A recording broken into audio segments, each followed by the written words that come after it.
Halo semua, ketemu lagi dengan Mbak Yunike. Kali ini di kelas fisika kita akan praktikum mengenai bidang miring.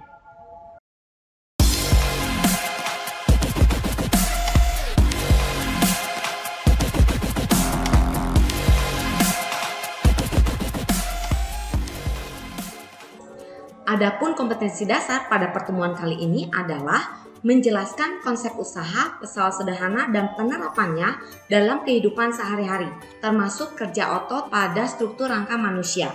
Yang berikutnya menyajikan hasil penyelidikan atau pemecahan masalah tentang manfaat penggunaan pesawat sederhana dalam kehidupan sehari-hari. Adapun indikator pada pertemuan kali ini, yang pertama adalah menjelaskan keuntungan mekanik dari bidang miring. Yang kedua, menghitung gaya kuasa yang dikeluarkan jika kita menggunakan bidang miring. Dan yang ketiga adalah menjelaskan penerapan bidang miring dalam kehidupan sehari-hari. Kalian pasti sudah mempelajari ya apa fungsi dari pesawat sederhana. Pesawat sederhana adalah alat yang digunakan untuk memudahkan usaha dengan mengubah arah dan memperkecil gaya kuasa yang dikeluarkan. Nah, salah satu contoh penerapan bidang miring dalam kehidupan sehari-hari adalah jalan menuju puncak gunung. Seperti yang kalian lihat pada gambar ini. Jalan menuju puncak gunung akan dibuat berkelok-kelok. Hal tersebut menerapkan prinsip dari bidang miring. Bidang miring itu sendiri adalah suatu permukaan datar yang memiliki suatu sudut. Seperti contoh gambar berikut ini. Nah, pada praktikum kali ini kita akan menggunakan kit mekanika untuk melakukan percobaan bidang miring. Kita akan menggunakan kit ini untuk merangkai menjadi bidang miring. Alat dan bahan yang diperlukan pada praktikum kali ini adalah 2 buah tiang statif, satu yang panjang dan satu yang pendek, 2 buah dasar statif, 2 buah penyangga, 1 buah rel atau bidang miring, 1 buah penggaris dengan panjang 50 cm, 1 buah neraca pegas atau dinamometer, dan 1 buah beban gantung. Oke, langsung aja ya, kita akan merangkai alat-alat ini menjadi bidang miring.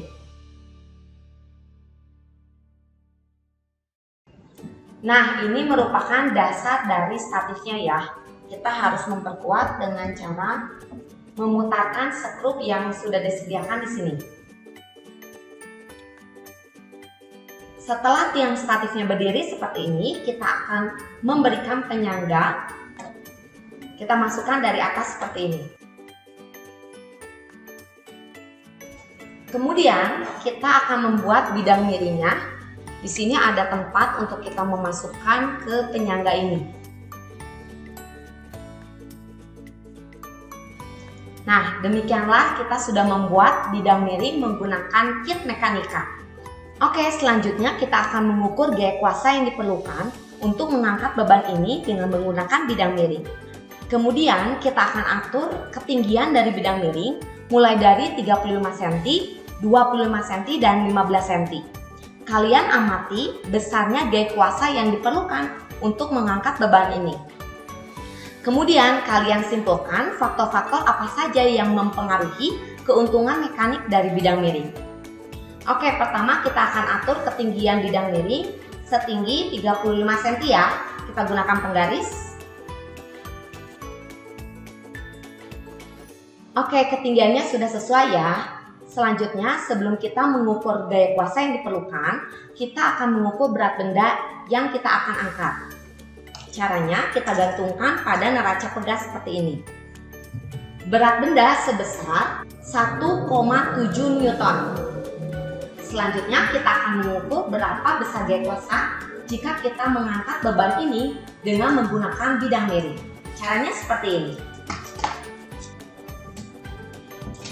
Kita gantungkan pada pengait, kemudian kita kaitkan beban ini pada neraca pegas seperti ini.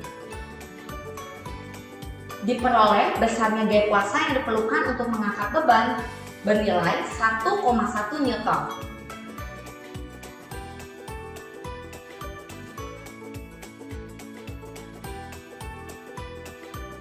Selanjutnya ketinggian benda akan kita ubah menjadi 25 cm.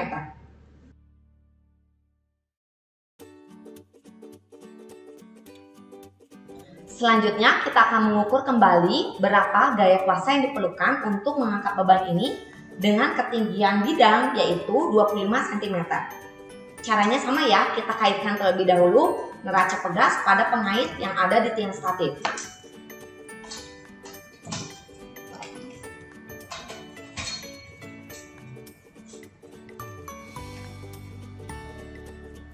Besarnya gaya kuasa yang diperlukan yaitu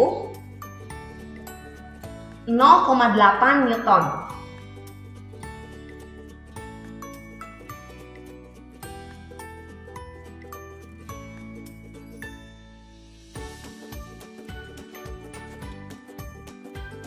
Oke, selanjutnya bagaimana jika ketinggian bidang itu semakin kita perkecil, misalnya menjadi 15 cm.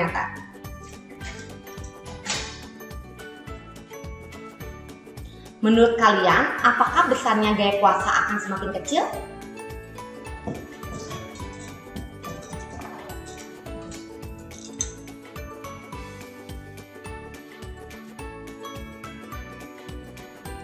Gaya kuasa yang diperlukan untuk mengangkat benda ini dengan ketinggian 15 cm adalah 0,5 Newton.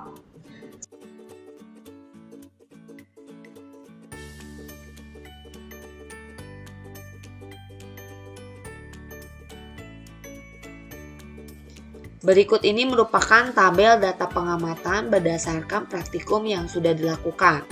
Untuk berat benda bernilai 1,7 Newton, sedangkan panjang bidang miring yaitu sama 50 cm, dan untuk ketinggian 35 cm, gaya kuasa yang dikeluarkan bernilai 1,1.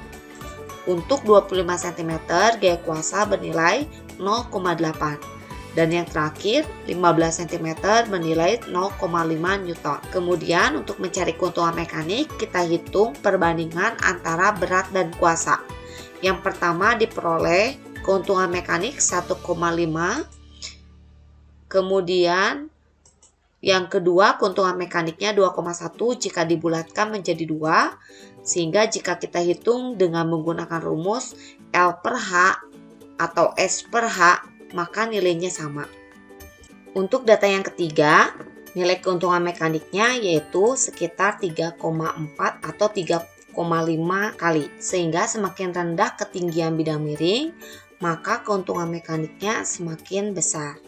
Berikut ini merupakan beberapa pertanyaan yang ada di LKS. Untuk yang pertama, jika ketinggian bidang H semakin berkurang, maka sudut kemiringan bidang akan semakin berkurang dan gaya kuasa yang diberikan akan semakin kecil. Selanjutnya yang nomor 2, jika ketinggian bidang semakin berkurang, maka besar keuntungan mekanik bidang miring akan semakin bertambah. Seperti yang sudah kita lakukan berdasarkan data hasil percobaan. Kemudian yang ketiga, perhatikan gambar di bawah ini. Sebuah beban beratnya 6000 Newton akan diangkat setinggi 2 meter. Untuk itu digunakanlah bidang miring dengan panjang 5 meter. Hitunglah gaya kuasa untuk memindahkan benda tersebut. Untuk menghitung gaya kuasa, kita harus gunakan rumus F sama dengan W dikali H dibagi S. Di mana W itu adalah berat benda, H adalah ketinggian yang 2 meter, dan S adalah panjang papannya atau panjang bidang miring 5 meter. Jadi hasilnya 6000 kali 2 dibagi 5, yaitu 2400. Jadi kesimpulannya adalah semakin kecil ketinggian bidang miring, maka gaya kuasa yang kita keluarkan untuk mengangkat beban semakin kecil, sehingga kita semakin untung. Dan nilai keuntungan mekanik dari bidang miring yang kita gunakan semakin besar.